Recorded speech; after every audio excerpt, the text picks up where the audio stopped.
Con el pasto húmedo mojándome los zapatos y el aire entrecortado por la altura y la baja temperatura, Yesid me hizo señas para cogerle el paso y llegar a la entrada de su casa.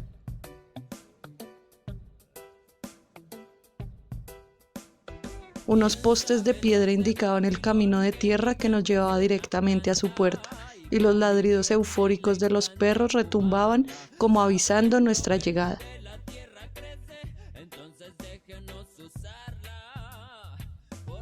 El impresionante paisaje que se alzaba sobre nosotros y una niebla espesa creaba la ilusión de verdes montañas flotando en el horizonte.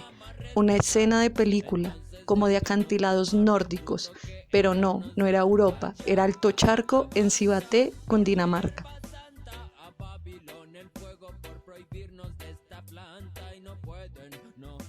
Llegar a la puerta se transformó en una pasarela de saludos, ladridos y lamidas. Yesid, muy atento, me dio a conocer los nombres de cada uno de los peluditos y me ofreció, entre risas, la custodia de los más canzones. Yo solo me reí.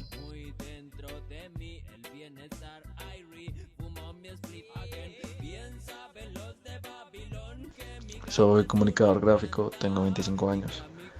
La marihuana es una droga que se hace a partir de las hojas secas y las flores de la planta de caño. Existen tres variedades que son la cannabis sativa, cannabis indica y cannabis ruralis y las hibridaciones entre estas. Cada una tiene como su potencialidad y dependiendo de sus componentes pues pueden tener una capacidad de generar sensación de euforia o en su contraposición de relajación muscular y demás. La consumo a diario desde aproximadamente los 15 años.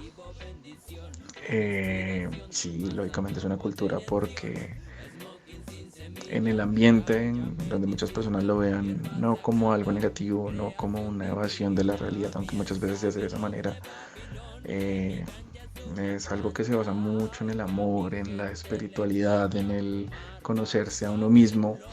A mí como artista me ayuda a ser más creativo, así que sí lo considero una cultura y bastante amplia e interesante que pues muchas veces la gente se cohíbe por el temor al el cómo se verán, por decirlo de cierta manera.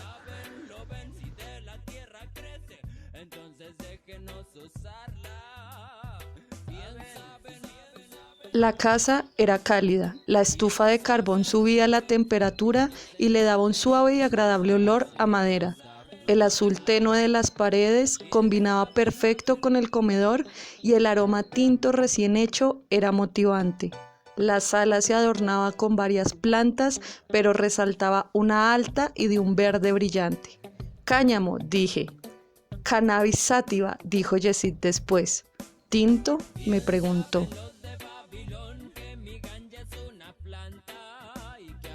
Los efectos varían mucho dependiendo de la persona, el tiempo que lo haga, e incluso su estado emocional en el momento de que lo haga. Pues generalmente, eh, dependiendo también del modo en que ingrese a su cuerpo, si es por alimento o es fumado, como es la mayoría de veces, eh, causa una sensación de euforia placentera. Entonces el sentido del humor varía y las cosas pueden darte más risa, una sensación de relajación muscular y, por ejemplo, los colores son muchísimo más brillantes. Es un estado extremo de relajación. La planta generalmente tiene que cuidarse desde que es una semilla. Entonces, generalmente se tiene que tener mucho cuidado a la hora de la siembra, de mantener las semillas en un estado húmedo hasta que pues empiecen a germinar. Después hay que buscar un muy buen sustrato para que la planta tenga de dónde alimentarse. Le venden como termogeles y este tipo de cosas donde se pueden meter y así mantienen una buena humedad hasta el momento en que están un poco más grandes. En el momento en que ya se pueden trasplantar, generalmente es muy recomendable mantener una buena cantidad de abono, fertilizante, preferiblemente de forma natural, y generalmente tienen que estar al sol, porque pues es una planta que requiere tanto grandes cantidades de sol como de agua. Entonces, preferiblemente utilizar un tipo de goteo diario para que pues estén lo mejor posible. Ya de esa manera pues tienen una mejor calidad.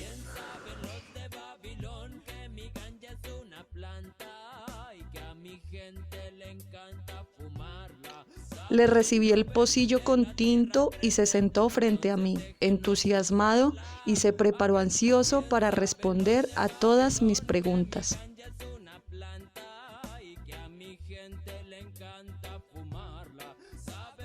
El consumo constante puede generar independencia o inhibición, porque pues tarde o temprano nos vamos acoplando, y más si es muy seguido, a la sensación que te puede generar. Entonces puede crearte una adicción y todo lo que eso puede conllevar. Pero pues haciéndolo de una manera responsable y sabiendo disfrutar el momento y que no se vuelva, es que es una cosa más de disfrutar la experiencia, que la experiencia sea necesaria para que tú convivas, para que tú vivas. Mi primera experiencia con la marihuana fue cuando tenía, si no estoy mal, 15 años. Salíamos a caminar con un primo 2 años mayor que yo y fumábamos cigarrillo. Un día me dijo, quiere probar un cigarrillo salvaje, no entendía a lo que se refería. Me lo di a probar y caminamos bastante, y la verdad no sentí el paso del tiempo. Fue una experiencia bastante interesante y única, que no me creó dependencia, pero sí me abrió la mente en muchos sentidos.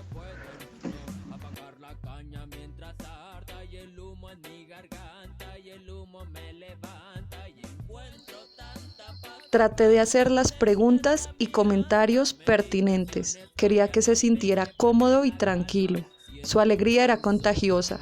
Su voz adormecida transmitía una paz excepcional, como si fuéramos conocidos de años.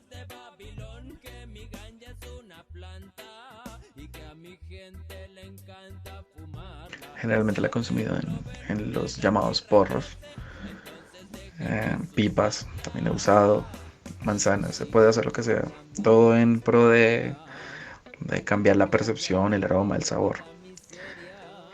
Aunque de 2 años para acá la probé en una trufa, en una comida, en un dulce.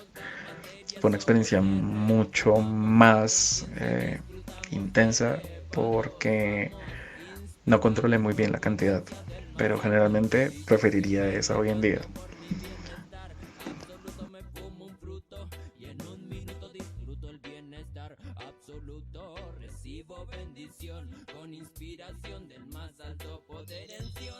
Una a una fue respondiendo a mis preguntas. Se reía de todo, no de una forma exagerada, sino algo natural en él. Comimos galletas, me mostró el resto de la casa.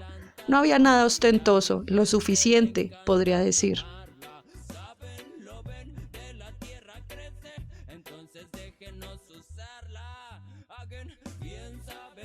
Sí, claro que te vas a quedar toda la vida ahí, que una vez que lo pruebes te vas a volver un adicto, que luego vas a empezar a robar por conseguir más, que una vez que la pruebes estás totalmente perdido.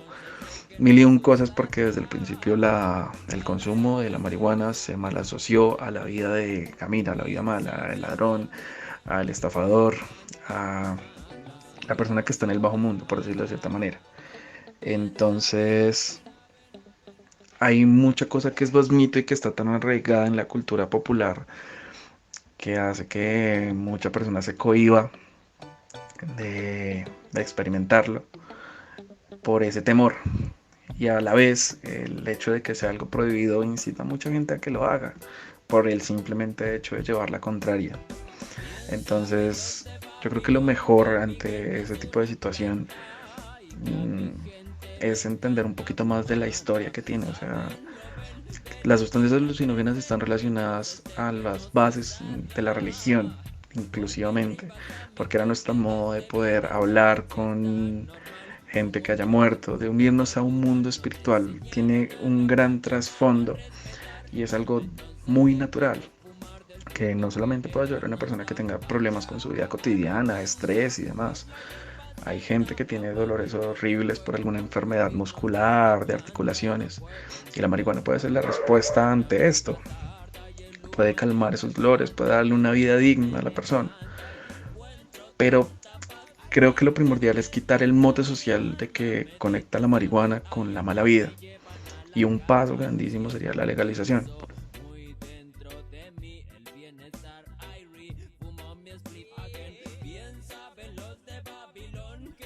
Me mostró cómo se armaba un porro, cuáles eran los cuidados de las plantas y qué era lo necesario saber sobre esta cultura.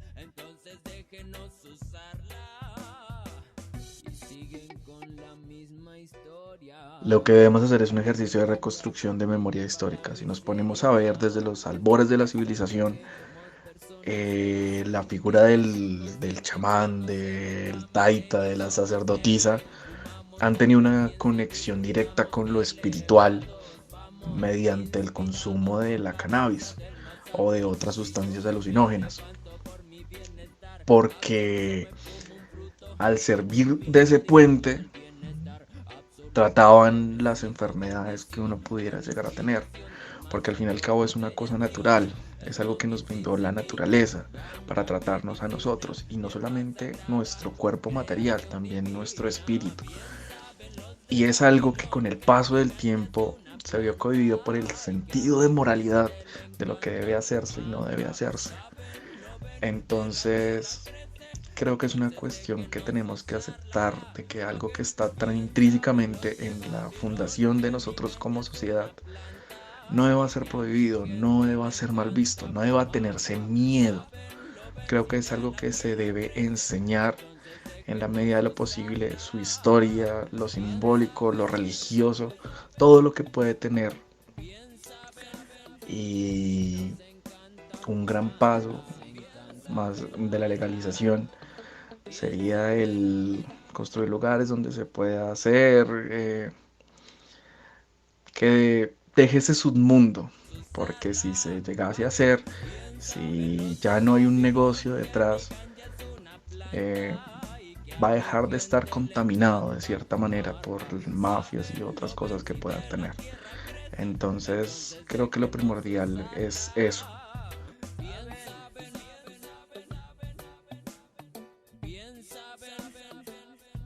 La tarde transcurrió tranquila y de conversación en conversación el tiempo voló.